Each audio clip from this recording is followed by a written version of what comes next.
ಹಾಗೆ ಆಳವಾದ ತಿಳುವಳಿಕೆ ಪೂರ್ತಿಯಾಗಿ ಹೊರಗೆ ಹಾಕೋಣ. ಗುರು ಬ್ರಹ್ಮ ಗುರು ವಿಷ್ಣು ಗುರುದೇವೋ ಮಹೇಶ್ವರ ಗುರು ಸಾಕ್ಷಾತ್ ಪರಬ್ರಹ್ಮ ತಸ್ಮೈ ಶ್ರೀ ಗುರವೇ ನಮಃ. ಅಜ್ಞಾನತಿಮಿರಾಂಧಸ್ಯ ಜ್ಞಾನಾಂಜನಶಲಾಕಯಾ ಚಕ್ಷುರುನ್ಮೀಲಿತಂ ಯೇನ ತಸ್ಮೈ ಶ್ರೀ ಗುರವೇ ನಮಃ.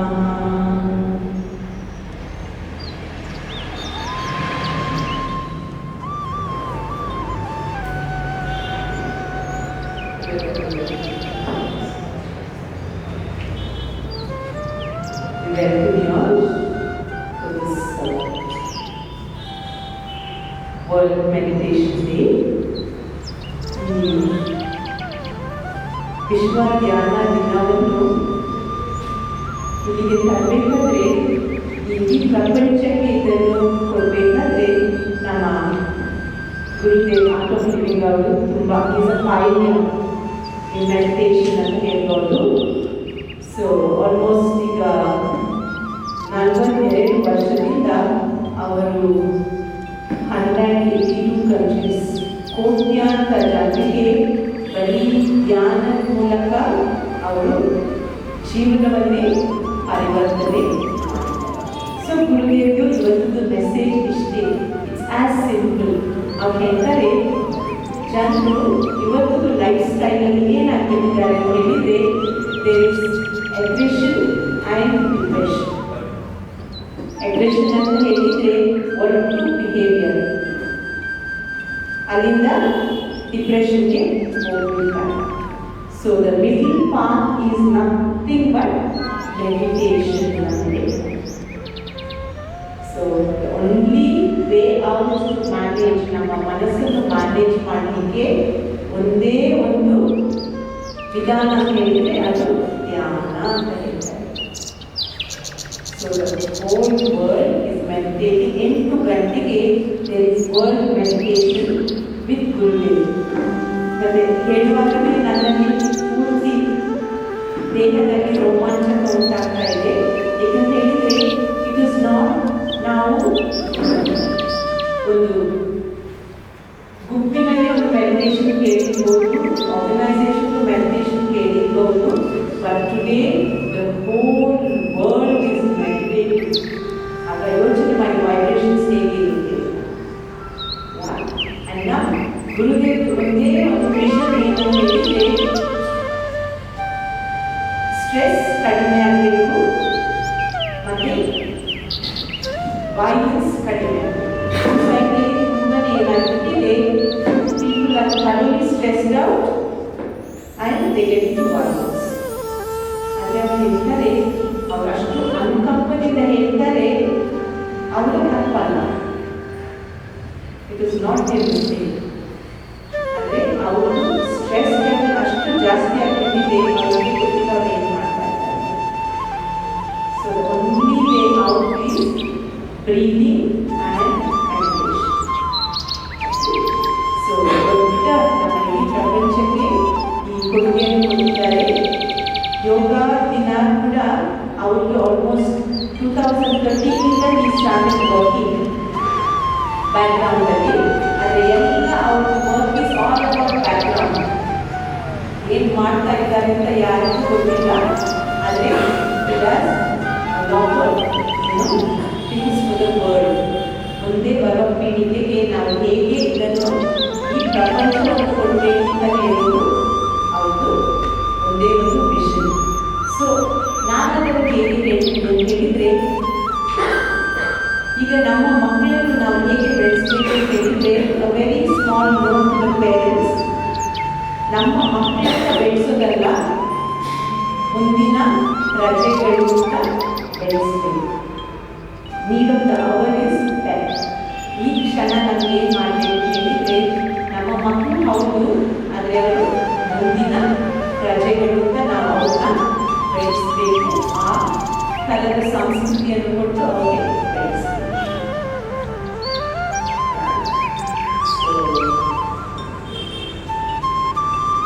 ತುಂಬ ದಯಪೂರ್ವಕವಾದ ಕೃತಜ್ಞತೆಗಳು.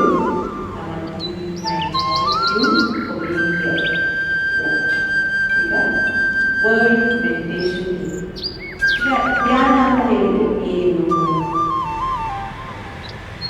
ಹೌದಲ್ಲ, ವಿಶ್ವ ಧ್ಯಾನ ದಿನ ಇದನ್ನು ನಾವೆಲ್ಲ ಸೇರಿಕೊಂಡು ಆಚರಿಸಬೇಕಂತ ಇಲ್ಲಿಗೆ ಬಂದಿದ್ದೇವೆ. ಸೊ ಈ ಧ್ಯಾನ ಅಂತ ಹೇಳಿದ್ರೆ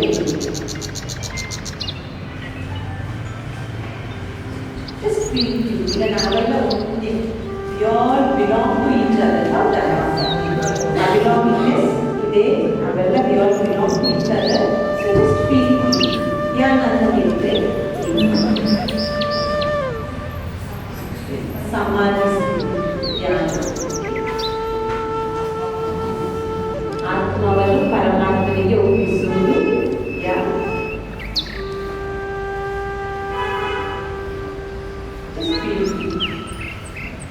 ಧ್ಯಾನ ಅಂತ ಹೇಳಿದ್ರೆ ಮನಸ್ಸನ್ನು ತನ್ನಷ್ಟಕ್ಕೆ ತಾನು ಎಲ್ಲಿ ಬೇಕಾದರೂ ಹೋಗೋಲ್ಲ ನೀನು ಅಂತ. ಹೌದಲ್ವಾ? ಎಲ್ಲಿ ಬೇಕಾದರೂ ಹೋಗೋ ನೀನು, ಮತ್ತೆ ನೀನು ನನ್ನ ಹತ್ರನೇ ಬರ್ತೀಯ ಅಂತ. ಹೌದಾ? ದಟ್ ಇಸ್ ಒಂದು ವಿಧಾನ. ಬೇರೆ ಬೇರೆ ಥರದ ವಿಧಾನಗಳಿದೆ ಧ್ಯಾನದಲ್ಲಿ. ಆಯ್ತಾ? ಈಗ ನೋಡಿ, ನಾವು ನಿದ್ರೆ ಮಾಡುವಾಗ ನಮ್ಮ ಸ್ಥಿತಿ ಹೇಗಿರುತ್ತೆ? ದೇಹಕ್ಕೆ ಪೂರ್ತಿ ವಿಶ್ರಾಮ ಇರುತ್ತೆ, ಹೌದಲ್ಲ? ಆದರೆ ಅರಿವಿಕೆ ಇರಲ್ಲ. ಈಗ ಪೂರ್ತಿ ಅರಿವಿಕೆಯಲ್ಲಿದ್ದೀವಿ. ಈಗ ಜಾಗೃತ ಸ್ಥಿತಿಯಲ್ಲಿದ್ದೀವಿ ನಾವು, ಹೌದಲ್ವಾ? ಅರಿವಿಕೆಯಿಂದ ಇದ್ದೀವಿ, ಆದರೆ ದೇಹಕ್ಕೆ ವಿಶ್ರಾಂತಿ ಉಂಟ.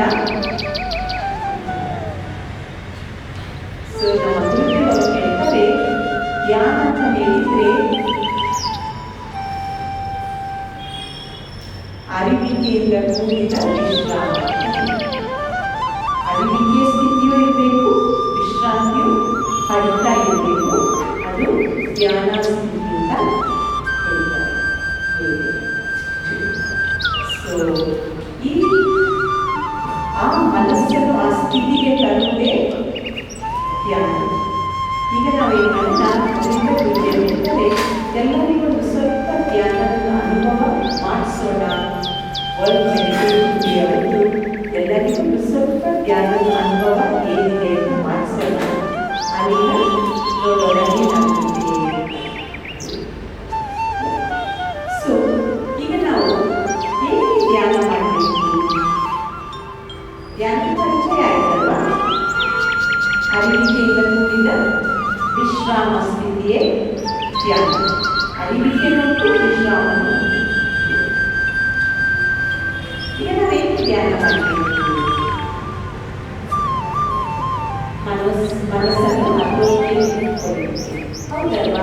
ಮನಸ್ಸನ್ನು ಹತೋಟಿಯಲ್ಲಿ ಇಟ್ಕೊಳ್ಳೋದಷ್ಟು ಸುಲಭ ಕೆಲಸನ ಕಷ್ಟ ಕೆಲಸನ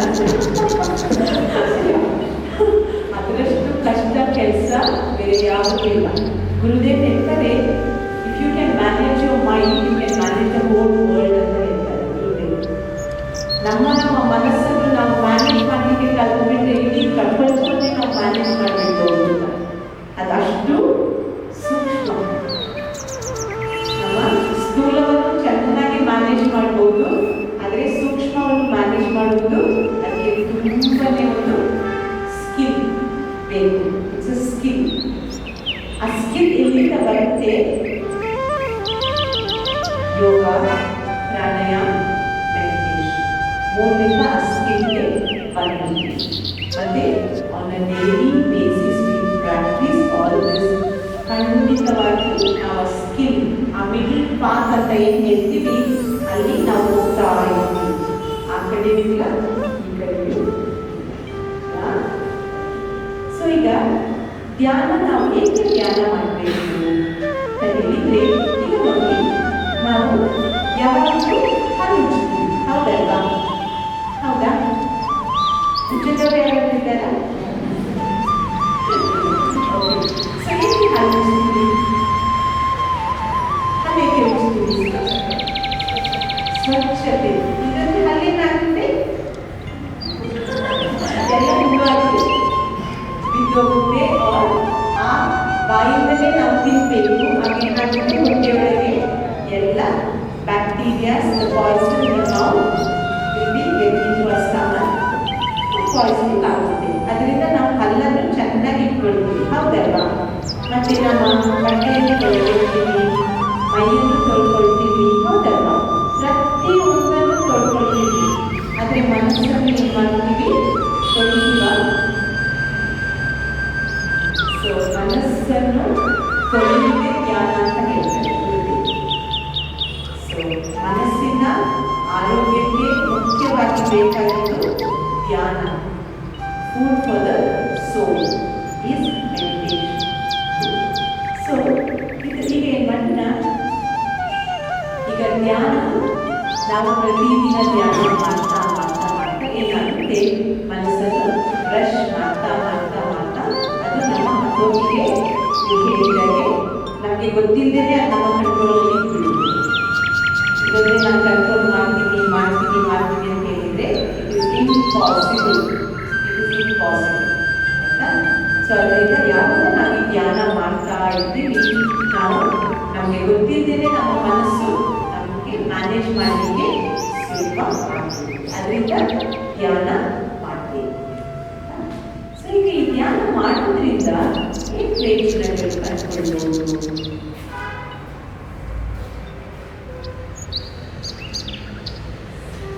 ಧ್ಯಾನ ಮಾಡೋದ್ರಿಂದ ಏನು ಪ್ರಯೋಜನ ಆಗ್ಬೋದು?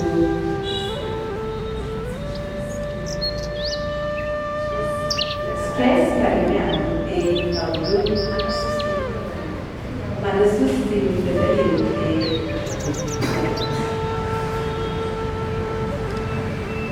ಯಾಕೆ ಹೇಳ್ಬೋದು, ಧ್ಯಾನ ಮಾಡೋದ್ರಿಂದ ಬೇಕಾದಷ್ಟು ಪ್ರಯೋಜನಗಳಿವೆ. ಕೋಪ ಕಮ್ಮಿ, ಮತ್ತೆ ಧ್ಯಾನ ಮಾಡೋದ್ರಿಂದ ಏನು ಗೊತ್ತಾ, ನಾವು ತುಂಬನೇ ಕಳ್ಕೊಳ್ತೀವಿ. ಏನು ಕಳ್ಕೊಳ್ತೀವಿ? ನಮ್ಮ ನಕಾರಾತ್ಮಕ ಎಲ್ಲವನ್ನು ಕಳ್ಕೊಳ್ತೀವಿ. ಇದು 100%. ನಮ್ಮ ನಕಾರಾತ್ಮಕ ಏನಿದೆ, ಕಾಮ, ಕ್ರೋಧ, ಲೋಭ, ಮೋಹ, ಮದ, ಮತ್ಸರ, ಒಂದು ಮನುಷ್ಯ ಹೇಳಿದ್ರೆ ಅದೆಲ್ಲ ಇದ್ದೇ ಇರುತ್ತೆ, ಹೌದಲ್ವಾ? ಒಬ್ಬೊಬ್ಬರಿಗೆ ತುಂಬ ಇರುತ್ತೆ, ಒಬ್ಬೊಬ್ಬರಿಗೆ ಸ್ವಲ್ಪ ಕಡಿಮೆ ಇರುತ್ತೆ. ಅರಿವಿಕೆ ಇಲ್ಲದವರಿಗೆ ಅದು ಜಾಸ್ತಿ ಆಗ್ತಾ ಇರುತ್ತೆ, ಅರಿವಿಕೆ ಇರೋರಿಗೆ ನಾವು ಅದನ್ನ ಮ್ಯಾನೇಜ್ ಮಾಡ್ತಾ ಹೋಗ್ತೀವಿ. ಆದರೆ ಯಾವಾಗ ನಾವು ಧ್ಯಾನ ಮಾಡ್ತೀವಿ, ತಾನೇ ಅದು ಇಟ್ ಗೆಟ್ಸ್ ಡಿಸಾಲ್ವ್ಡ್ ಅಂತ ಹೇಳ್ತಾರೆ. It gets dissolved. ನಮ್ಮಲ್ಲಿ ಇರುವುದೇ ಇಲ್ಲ. ಇದ್ರೂ ಕೂಡ ಒಂದು ಕ್ಷಣ ನಮಗೆ ಅರಿವಿಕೆಗೆ ಬರುವಾಗ ನಾವು ಅದನ್ನು ಮ್ಯಾನೇಜ್ ಮಾಡ್ಕೊಂಡು ಹೋಗ್ತೀವಿ, ಆಯಿತಾ? ಸೊ ಧ್ಯಾನ ಮಾಡೋದ್ರಿಂದ ತುಂಬ ಕಳ್ಕೊಳ್ತೀವಿ. ನಾವು ನಮ್ಮ ನಕಾರಾತ್ಮಕಗಳೆಲ್ಲ ಕಳ್ಕೊಳ್ತೀವಿ, ಮತ್ತು ಬೇಕಾದಷ್ಟನ್ನು ಪಡ್ಕೊಳ್ತೀವಿ, ಆಯಿತಾ? ಯಾವುದು ನಮ್ಮ ಚೈತನ್ಯ ಶಕ್ತಿ, ಮನಸ್ಸಿನ ವಿಶ್ರಾಮ, ಮತ್ತೆ ಆನಂದದ ಅನುಭೂತಿ, ಹೌದಲ್ವಾ? ಫೈನಲಿ ನೋಡಿ, ನಮ್ಮ ಜೀವನದಲ್ಲಿ ನಿಮಗೆ ಏನು ಬೇಕಪ್ಪ ಅಂತ ಕೇಳಿದರೆ ಫಸ್ಟ್ ಏನು ಬರ್ತದೆ ಬಾಯಲ್ಲಿ? ನೆಮ್ಮದಿ, ಖುಷಿ, ಹೌದಲ್ವಾ? ನನಗೆ ನೆಮ್ಮದಿ ಅಂದರೆ ಖುಷಿ ಇದ್ದರೆ ಸಾಕು, ಹೌದಲ್ವಾ? ಸೊ ಆ ಖುಷಿ ಎಲ್ಲಿದೆ? ಧ್ಯಾನ ಮಾಡುವಾಗ ನಮ್ಮೊಳಗೆ ಅರಿವಿಕೆಗೆ ಬರುತ್ತೆ, ನಾವೇ ಖುಷಿ, ನಾವೇ ಪ್ರೀತಿ, ಎಲ್ಲ ನಮ್ಮೊಳಗೆ ಕೂತಿದೆ ಅಂತ ಗೊತ್ತಾಗುತ್ತೆ ನಮಗೆ. ಅದರಿಂದ ಧ್ಯಾನ ಮಾಡೋದು ತುಂಬ ಮುಖ್ಯ. ಸೊ ಆನಂದ ಅನುಭೂತಿ ಆಗಲಿಕ್ಕೆ ಶುರುವಾಗುತ್ತೆ ಧ್ಯಾನ ಮಾಡೋದ್ರಿಂದ.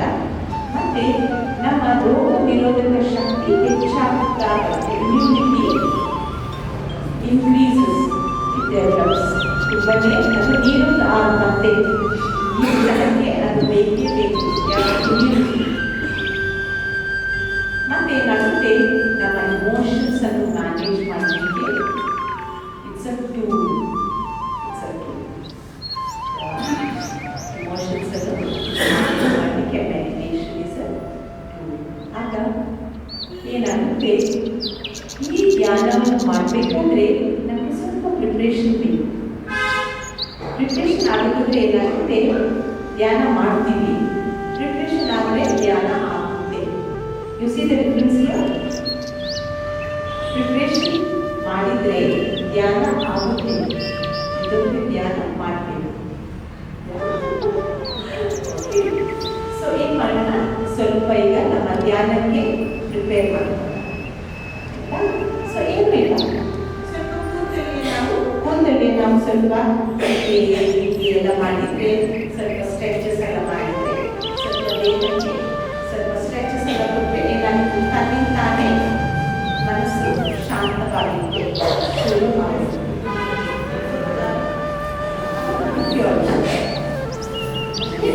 ಸೊ ಈಗ ಏನು ಮಾಡೋಣ, ಮೊದಲು ನಾವು ಕೈಯಿಂದ ಶುರು ಮಾಡೋಣ. ಏಕೆಂದರೆ ನಮಗೆ ಕೈಯನ್ನು ಬಿಟ್ಟು ಏನಾದರೂ ಕೆಲಸ ಉಂಟಾ, ಕೈ ಇಲ್ಲದೆ ಮಾಡುವ ಏನಾದರೂ ಕೆಲಸ ಉಂಟಾ? ಇಲ್ಲ. ಸೊ ಫಸ್ಟ್ ಕೈಯಿಂದ ಶುರು ಮಾಡೋಣ. ಹಾಗೆ ಕೈಯನ್ನು ಬದಲೋಣ, ಚೆನ್ನಾಗಿ ಬದುಕ್ತಾ ಬರೋಣ. ಇಷ್ಟಾಗುತ್ತೆ ಅಷ್ಟು, ಆದರೆ ಅನುಭವಿಸೋಣ.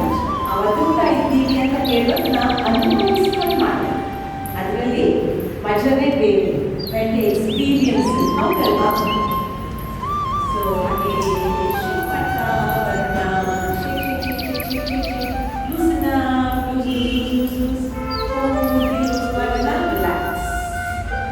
ಹಾಗೆ ಕೈಗಳನ್ನು ಅಂಗೈಯೊಡೆಯ ಮೇಲೆ ಆಕಾಶಕ್ಕೆ ಮುಖ ಮಾಡಿರಲಿ. ಕೈಗಳಲ್ಲಿ ಆಗುತ್ತಿರುವ ಸಂವೇದನೆಗಳನ್ನು ಗಮನಿಸೋಣ. ಅದೇ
ಶಾಂತಿ